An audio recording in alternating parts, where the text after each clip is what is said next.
Welcome to today's workshop, brought to you by Athletic Development in partnership with the Ladies Gaelic Football Association. The topic of today's workshop is core training. My name is Eddie Smith and I'll be presenting today's workshop. I'm the founder of Athletic Development, a sports scientist and a strength and conditioning coach.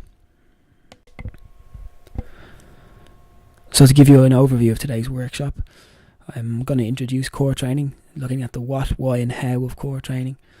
And we're going to look at some common myths and misconceptions regarding core training. I'm going to outline and clarify these misconceptions. And we're going to finish with an appropriate core training program, introducing core training.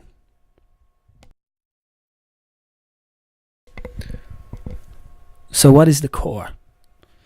Well, the core is essentially a column of muscle from the chest to the knees.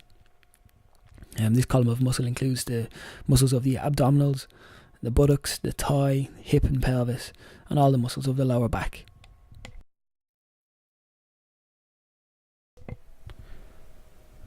The core muscles include the strongest muscles in the body and are critical to performance in pretty much every sport, but particularly in dynamic field-based games like Gaelic football.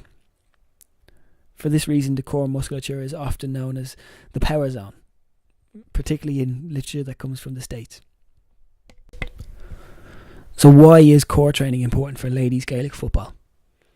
Well, the importance of the core muscles relating to sporting performance can't really be overstated. They act as a transmission, allowing the limbs to move with maximum force and power. Basically, all movements of the body either start or pass through the core. The core is also where your centre of gravity typically lies, and so the core plays a crucial role in balance and stability also. A weak core will undoubtedly lead to reduced sports performance, because without a strong core, the player will not be able to effectively direct all the power that their muscles can generate. A lack of core strength and stability can and most likely will increase your risk of injury. It will also reduce your ability to withstand or make challenges against opponents. And as you know, the ability to withstand force while maintaining balance is of particular importance during match play. The core is responsible for developing power, maintaining stability, and coordinating muscular movement.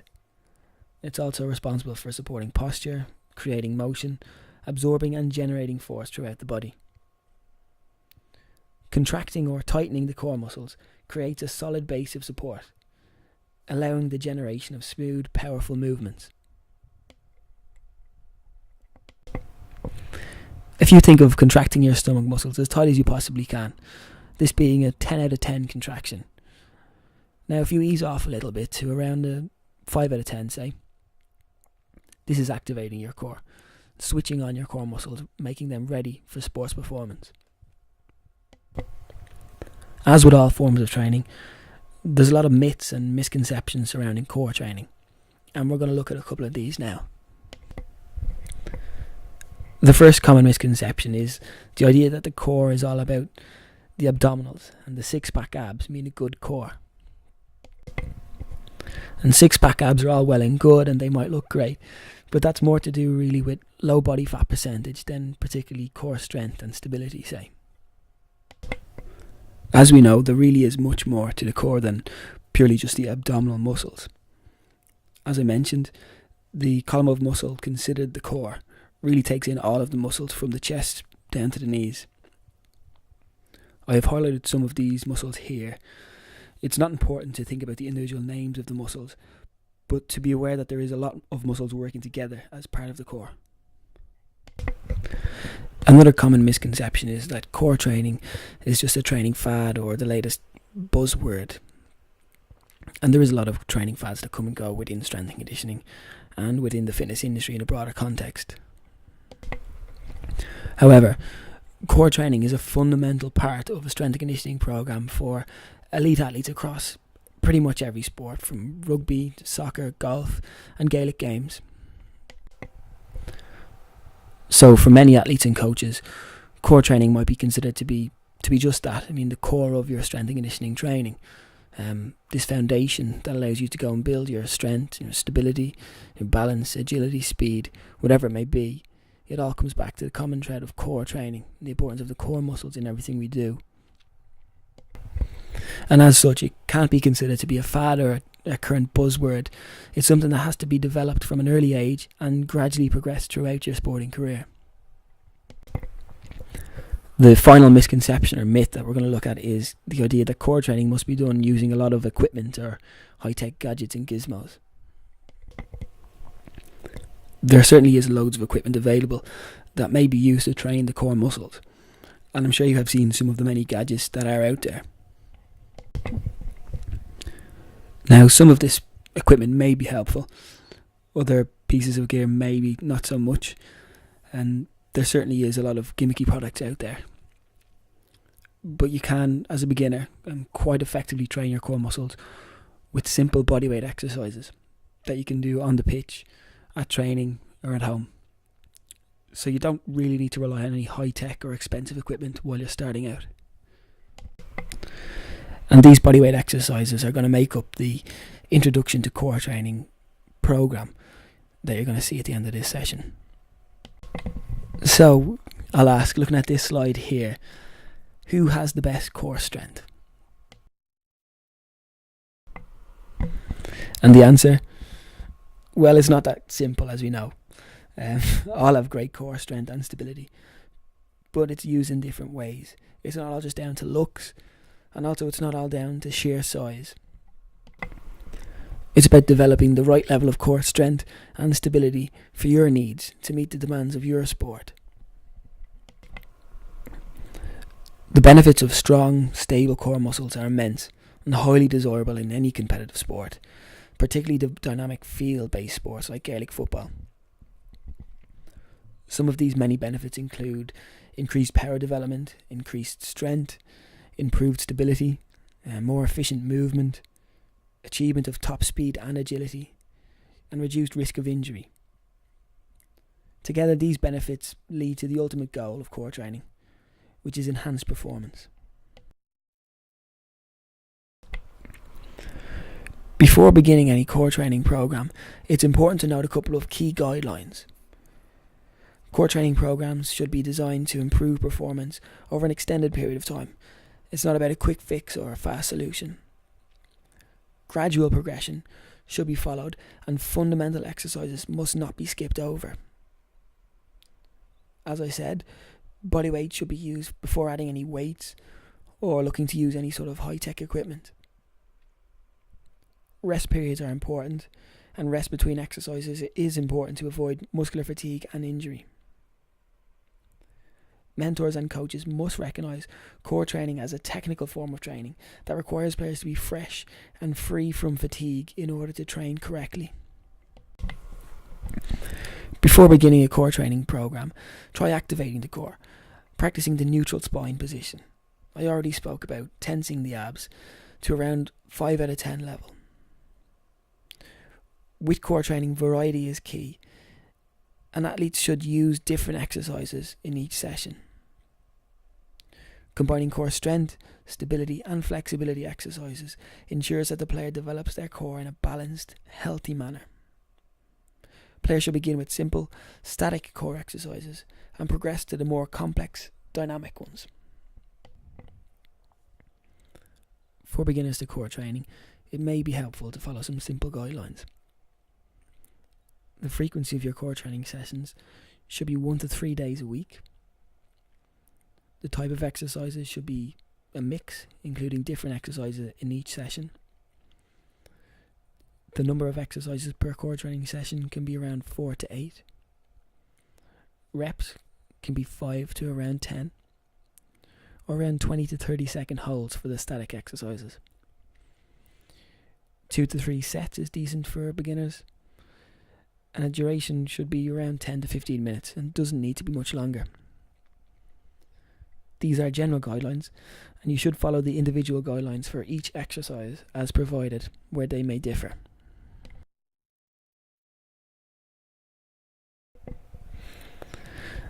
So there's more to core training than perhaps meets the eye. It is key to sporting performance. It allows the limbs to move with maximum force and power. All movements of the body either start or pass through the core, A weak core will lead to reduced sports performance and increase your risk of injury. And without a strong core, a player will not be able to effectively direct all the power their muscles can generate. Before we look at the core training exercises themselves, we're going to have a look at a sample core training session. Here I've provided a sample core training session for an 8-week period, divided into 2 sessions. Session 1 is a beginner session, and session 2 is a little bit more advanced. You will see on the left of the table the exercise name is listed, followed by the reps and sets and the frequency for those exercises. Make sure to follow the individual guidelines as prescribed on the following exercises. We'll now have a look at some appropriate core training exercises.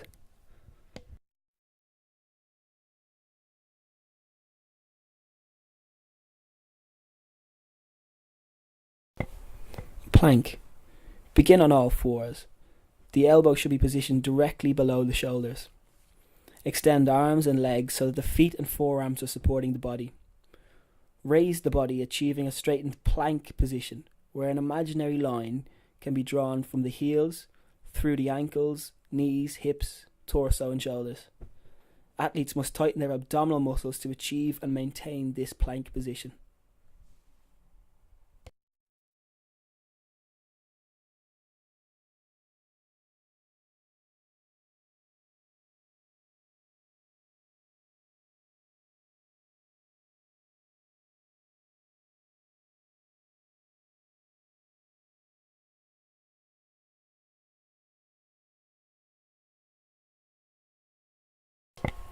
Bridge raise.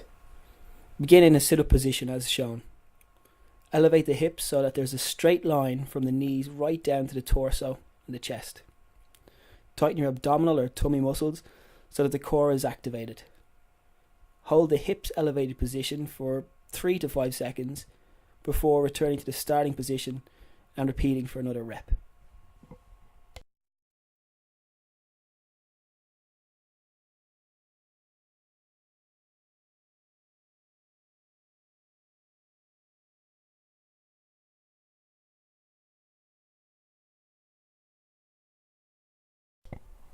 Side plank. Begin lying on your side.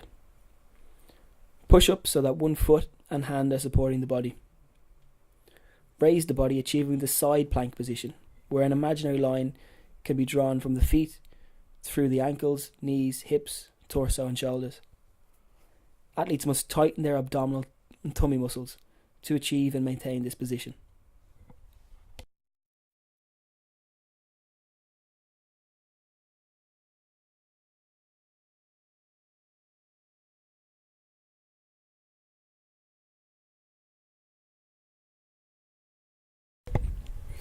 Split squat. Begin standing upright. Take one large step forwards. Dip the knee of your back leg towards the ground, while your front knee bends to around 90 degrees. The front knee should remain over the front foot, not passing beyond the toes. Straighten both legs to return to the starting position and repeat. Alternate leg position when each set of reps is complete.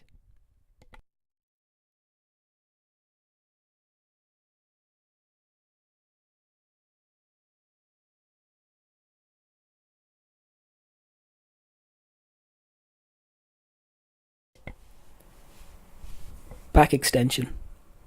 Begin lying on your stomach, hands on the side of your head, legs extended. Slowly raise your head and bring chest up off the floor, keeping feet and legs on the ground. Lower your chest and repeat.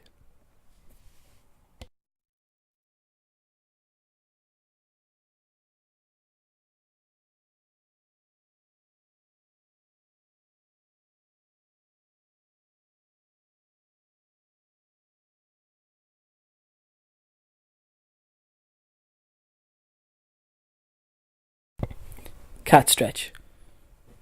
Begin on all fours. Slowly sit back on heels, extending your arms out in front. While sitting back, it's important to exhale fully and slowly. Once sitting back on your heels, or as far back towards your heels as you can get. Stretch your arms fully out in front, extending your fingers as far forward as possible. Keep your head down and chin tucked into the chest. This exercise should be performed as slowly as possible, and it is important that athletes do not hold their breath while performing this stretch.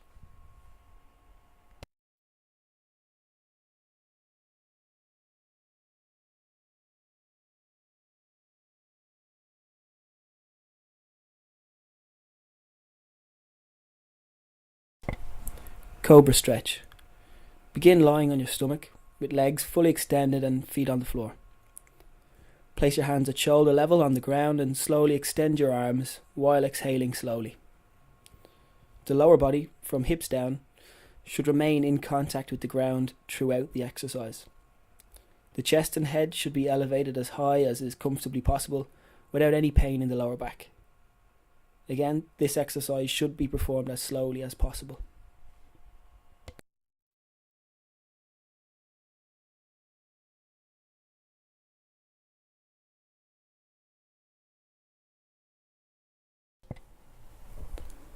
Partner assisted Russian twist.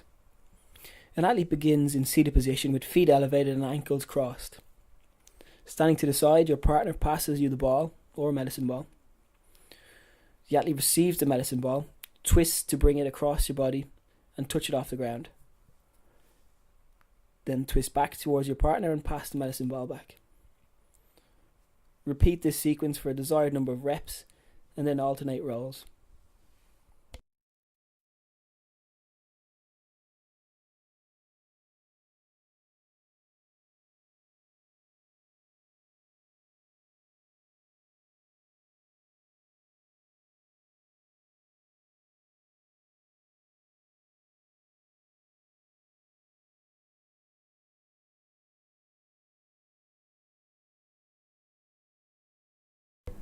Squat. Begin in upright position with feet shoulder distance apart. Tighten your abdominal muscles and squat slowly as if sitting down into a chair. Keep knees directly over the feet while descending into this seated position. Keep the head up, chest out and shoulders pulled back while squatting.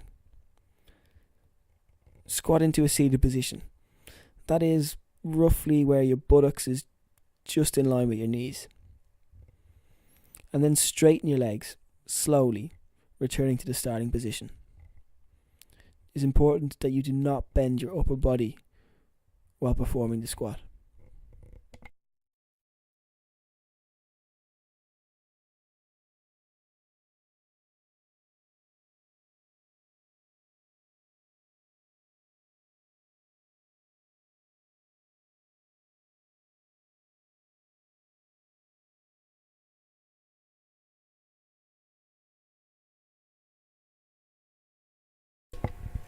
Superman.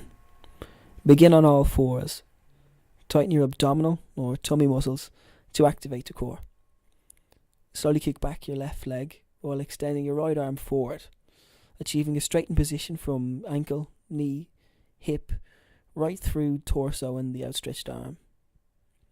Hold this position for around 3 to 5 seconds. Return to the starting position and alternate arm and leg extended. Coaches must ensure that athletes do not drop their hips or arch your shoulders back, as these common mistakes can cause injury.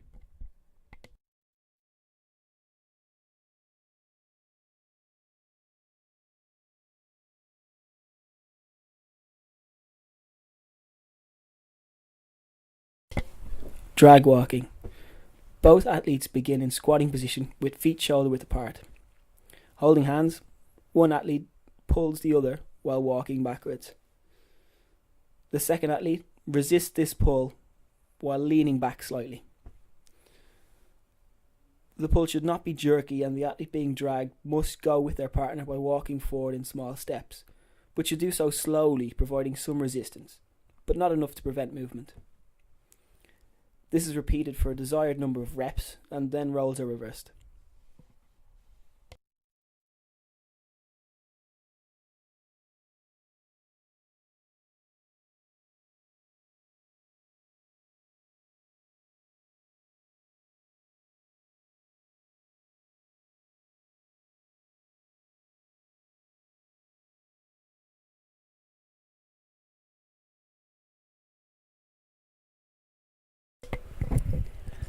Good morning bow. Stand upright with feet hip distance apart, legs straightened. Bend forward at the hips, performing a bow. Slowly lean forward while maintaining a flat back position. The knees may slightly bend towards the end of the movement. Resistance may be added, with athletes holding a medicine ball or equivalent against their chest.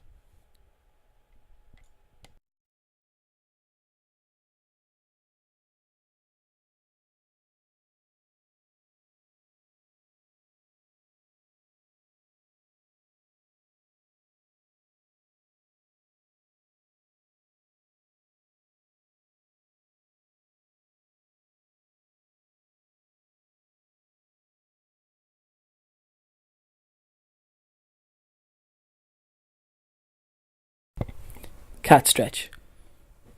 Begin on all fours. Slowly sit back on heels, extending your arms out in front. While sitting back, it's important to exhale fully and slowly. Once sitting back on your heels, or as far back towards your heels as you can get, stretch your arms fully out in front, extending your fingers as far forward as possible. Keep your head down and chin tucked into the chest. This exercise should be performed as slowly as possible, and it is important that athletes do not hold their breath while performing this stretch.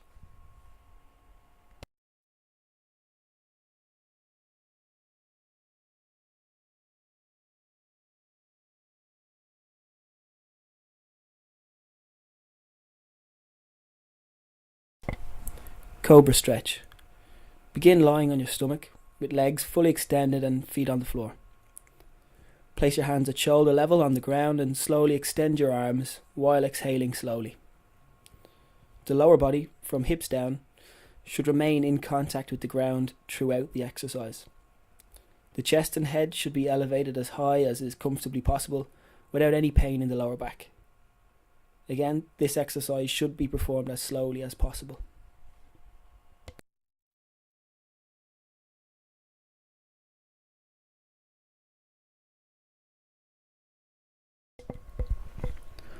Well, that brings to an end our workshop on core training. Hopefully now you have a better understanding of what the core muscles are exactly, and can appreciate the importance of core training and what it's all about, the benefits to you as a player. Hopefully now you're aware of some of the common myths and misconceptions out there surrounding core training, and you could now go and get started on a beginner's program with the exercises shown here. Athletic Development's training tools are available from our website www.athleticdevelopment.ie. Athletic Development provides club workshops for coaches and mentors of young and developing players in Gaelic games. Among our list of workshops include an introduction to strength and conditioning training, speed training, agility training, functional fitness through games, and physiological testing, in addition to a core training workshop. For more information, please see www.athleticdevelopment.ie.